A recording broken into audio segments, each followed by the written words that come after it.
அஸ்ஸலாமு அலைக்கும். எல்லாத்துக்கும் வணக்கம். நம்மக்கிட்ட ஒன்றும் இல்லைன்னு தெரிஞ்சிருச்சுனாவே நம்ம சுற்றி இருக்கிற நம்ம சொந்தங்கள் தான் விலகும். அதனால் நம்ம எப்பயுமே 4 சொந்தத்தையும் சம்பாதிக்கணும், 4 நட்பையும் சம்பாதிக்கணும். அப்போ தான் அவங்க நமக்கு தோள் கொடுப்பாங்க. எனக்கு 4 தம்பிங்க இருக்காங்க. அந்த 4 தம்பியில் ஒரு தம்பி என் கூட பிறந்தவங்க, மீதி 3 பேர் என் கூட பிறக்காத தம்பிங்க. அவனுங்க எந்த அளவுக்கு என்னை பாதுகாக்கிறாங்க தெரியுமா? நம்ம சொந்தங்க நம்மளை பாதுகாக்காது,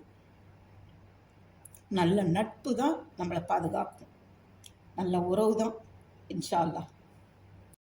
எங்கள் அம்மா அடிக்கடி சொல்கிற ஒரே வார்த்தை என்ன தெரியுங்களா? காசு பணம் தேவை, ஆனால் அதே அளவுக்கு நமக்கு சொந்தங்களும் தேவை. அதனால் 4 நட்பை சம்பாதிப்போம், 4 உறவுகளை சம்பாதிப்போம். அதுதான் நமக்கு பக்க பலமே. என் தம்பி பிள்ளைங்க என்னை அத்தைன்னு கூப்பிட்றப்ப எனக்கு எப்படி தெரியுமா இருக்கும்?